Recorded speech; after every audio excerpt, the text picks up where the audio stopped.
आतंकियों की बची खुची जमीन को भी मिट्टी में मिलाने का समय आ गया है।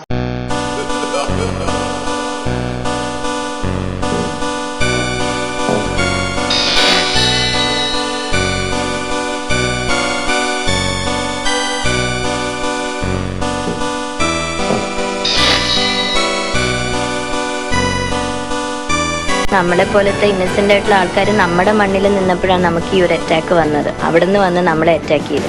അപ്പോൾ അവിടെ പോയി കറക്റ്റ് ഈ ടെററിസ്റ്റ് ക്യാമ്പുകൾ പാകിസ്ഥാനിലെ കണ്ടുപിടിച്ച് 9 എണ്ണത്തിനെയും ഇല്ലാതാക്കിയതിൽ അതാണ് ഒരു കറേജിയസ് ഇതായിട്ട് കാണുന്നത്. മറ്റേത് ഭയങ്കര കവേർഡിഷ് ഓഫ് ദം എന്ന് എനിക്ക് പറയാനുള്ളൂ. കാരണം ഇന്നസെന്റ് ആൾക്കാരെ നമ്മളെന്ത് ചെയ്യാനാണ്? ഇവിടെ AK-47 കൊണ്ട് നമ്മുടെ മുമ്പിൽ വന്ന് നിന്ന് കഴിഞ്ഞാൽ നമ്മൾ എന്ത് ചെയ്യാനാണ്? അതൊരു വെരി കവേർഡ് ഓഫ് ദം. അപ്പോൾ ഇതാണ് ഇന്ത്യ, ഇതാണ് ഞങ്ങളുടെ മറുപടി. ജയ് ജവാൻ, ജയ് ഭാരത് മാതാ.